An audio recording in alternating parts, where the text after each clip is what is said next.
Oleh sebab itu, sahibul qasidah melanjutkan di dalam bait-baitnya, beliau mengatakan, fahfadh li khamsina bihukmin wajibi. Maka hafalkanlah kepada 50 akidah ini, 50 sifat-sifat ini secara wajib. Maka setiap umat Islam wajib mengetahui, wajib meyakini dengan 50 sifat ini. Baik sifat wajibnya Allah atau sifat wajibnya Rasul-Rasul Allah, sifat mustahilnya Allah atau sifat mustahilnya para Rasul-Rasul Allah, ataupun sifat jaiznya Allah dan sifat jaiznya para nabi-nabinya Allah subhanahu wa ta'ala.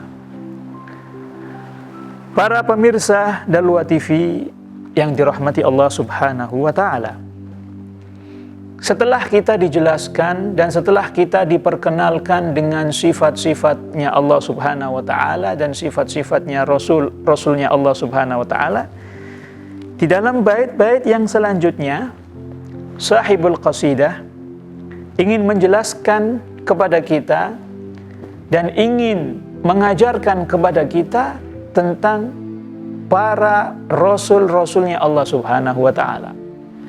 Siapakah nabi-nabinya Allah? Siapakah Rasul-Rasulnya Allah yang wajib diketahui, wajib dihafalkan nama-namanya untuk setiap umat Islam? Oleh sebab itu, sahibul qasidah Al-Imam Al-Syeikh Ahmad Al-Marzuqi rahimahullahu ta'ala, beliau mengatakan, tafsilu khamsatin wa ishrina lazim kulla mukallafin fahaqqiq waghtanim. Yang artinya, ada perincian 25 nabi, 25 rasul yang wajib atas setiap mukallaf, wajib atas setiap umat Islam yang sudah baligh dan agil untuk mengetahui nama-nama mereka. Maka wajib kita untuk meyakini, fahaqqiq, yakinilah bahwa mereka adalah utusan-utusan Allah subhanahu wa ta'ala, waghtanim, dan ambillah keberkahan dan barokah dari para nabinya Allah dan para rasulnya Allah subhanahu wa ta'ala. 25 nabi, 25 rasul, yang mana nama-nama mereka termaktub di dalam Al-Quran. Nama-nama mereka diabadikan oleh Allah subhanahu wa ta'ala di dalam kitabnya. Nama-nama mereka yang mana ketika kita menyebutnya akan bisa mendatangkan rahmat Allah subhanahu wa ta'ala. Merekalah orang-orang yang terpilih.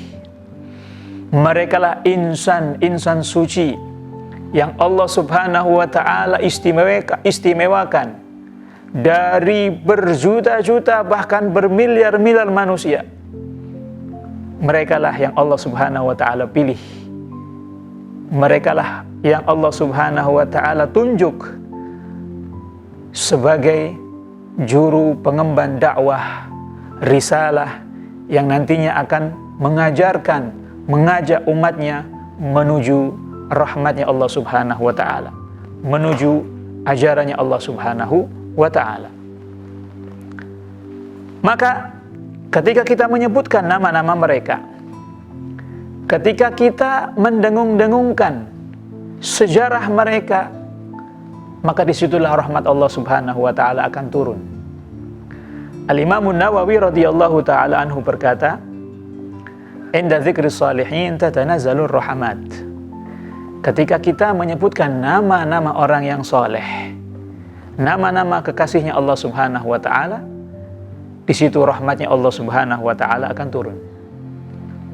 Maka bagaimana kiranya jika kita menyebutkan sayyidus salihin atau sadatus salihin, pemimpin-pemimpin para orang-orang yang soleh, yaitu nabi-nabinya Allah atau rasul-rasulnya Allah subhanahu wa ta'ala.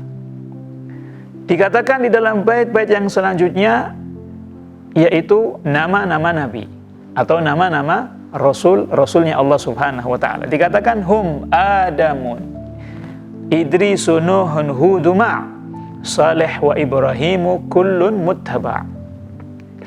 Di dalam bait ini sahibul qasidah menyebutkan beberapa nama nabi. Yang pertama adalah Nabiullah Adam alaihi salam, dan beliau adalah Abul Bashar, ayah atau bapak dari manusia, karena beliaulah manusia yang pertama kali diciptakan oleh Allah Subhanahu wa Ta'ala.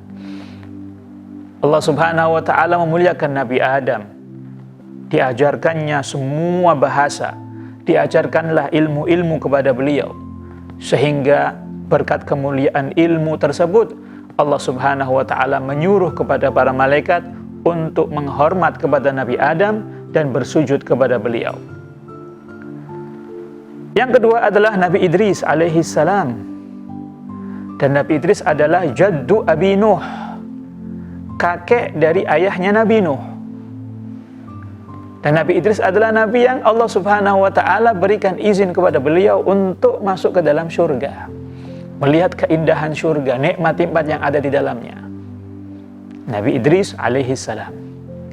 Yang ketiga adalah Nabi Nuh alaihi salam, salah satu daripada 5 ulul azmi. Nabi Nuh Allah Subhanahu wa Ta'ala utus kepada kaumnya, dan beliau berdakwah kepada kaumnya selama 950 tahun. Allah Subhanahu wa Ta'ala berfirman, "Falabitha fihim alfasanatin illa khamsina 'ama."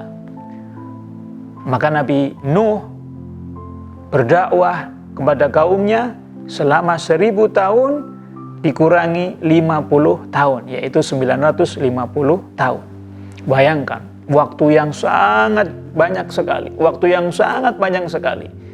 Begitu sabarnya Nabi Nuh menghadapi kaumnya.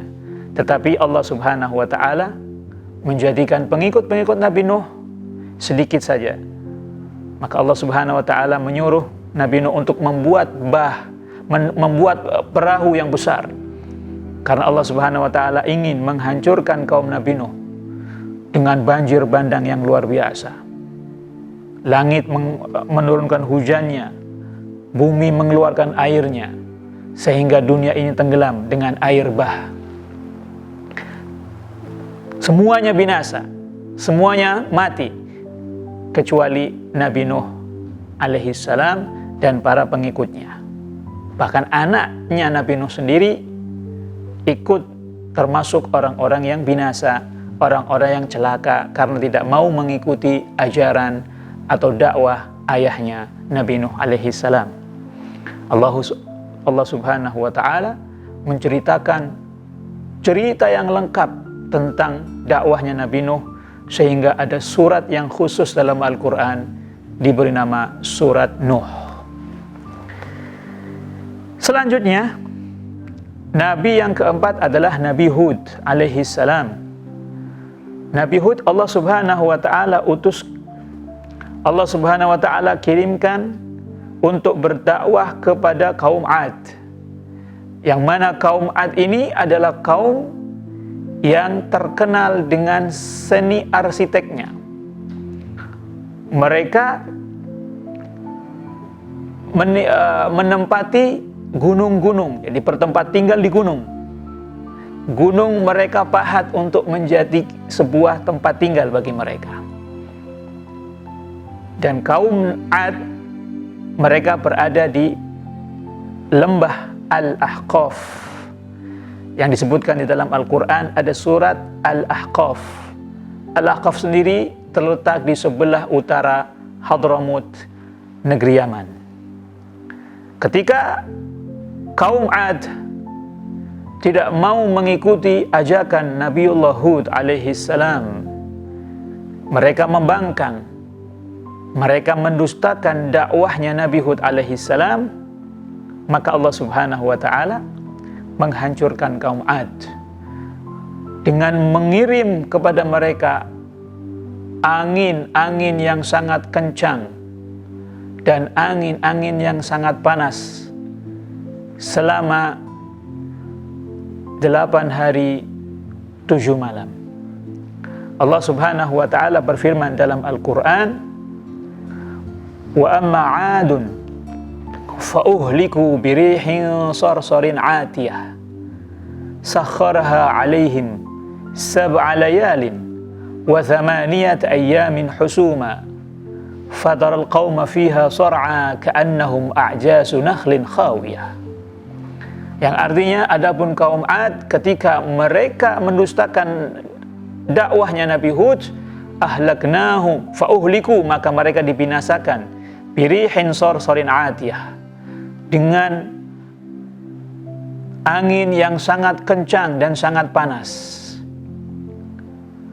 Sakharha alaihim, Allah Subhanahu wa taala utus angin tersebut selama 7 layalin, 7 malam, wa 8 ayyam, dan 8 hari. Maka kamu melihat kaum Ad sor'a, mereka bergelimpangan, jadi mayat-mayat yang bergelimpangan di jalan-jalan. Ka'annahum a'jazu nakhlin khawiyah, seakan-akan mereka adalah batang-batang korma yang telah rapuh. Itu adalah Nabi Hud alaihi salam. Selanjutnya adalah Nabi Saleh, Nabi yang kelima yang Allah Subhanahu wa ta'ala utus kepada kaum Thamud. Allah Subhanahu wa ta'ala berfirman, wa ila Thamuda akhahum salihah, yang artinya berarti Allah Subhanahu wa ta'ala mengutus Nabi Saleh kepada kaum Thamud. Dan Allah Subhanahu wa ta'ala memberikan mukjizat kepada Nabi Saleh adalah onta atau naqah, yang mana onta ini keluar dari batu, dan onta ini bisa diambil kapanpun. Siapapun yang ingin mengambil susunya bisa diambil kapanpun. Tetapi syaratnya tidak boleh bagi mereka untuk membunuh atau memakan daging onta tersebut. Tapi ketika kaum Tsamud mereka bersekongkol, mereka mendustakan dakwahnya Nabi Saleh, bahkan mereka membunuh onta tersebut, maka Allah Subhanahu wa ta'ala membinasakan, menghancurkan kaum Tsamud dengan at-taghiyah. At-taghiyah yang maknanya adalah suara yang sangat kencang sekali. Allah Subhanahu wa ta'ala berfirman, fa amma Tsamudu fa'uhliku bit-taghiyah. Adapun kaum Tsamud, maka Allah Subhanahu wa ta'ala menghancurkan mereka dengan siksaan atau azab at-taghiyah, suara yang sangat kencang. Nabi yang selanjutnya adalah Nabiullah Ibrahim alaihissalam, dan beliau mendapatkan julukan Abul Anbiya, ayahnya para nabi, karena dzurriyyah beliau keluar para nabi-nabi Allah Subhanahu wa ta'ala. Nabi Ibrahim, beliau pun mendapatkan gelar Khalilullah, yang artinya kekasihnya Allah Subhanahu wa ta'ala. Nabi Ibrahim alaihissalam diselamatkan oleh Allah Subhanahu wa ta'ala dari siksaan api Namrud, yang mana Raja Namrud mengaku dirinya sebagai Tuhan dan menyuruh rakyatnya untuk menyembahnya. Maka Nabiullah Ibrahim alaihissalam berdakwah kepada Namrud dan kaumnya untuk menyembah kepada Allah Subhanahu wa ta'ala, tetapi mereka tidak mau. Bahkan mereka bersekongkol untuk membunuh Nabi Ibrahim alaihissalam, dan mereka membakar Nabi Ibrahim alaihissalam. Tetapi Allah Subhanahu wa ta'ala berkehendak lain. Allah menyelamatkan Nabi Ibrahim alaihissalam. Allah jadikan api yang sangat panas menjadi api yang sejuk. Allah Subhanahu wa ta'ala berfirman, qulna ya naru kuni bardan wa salaman ala Ibrahim.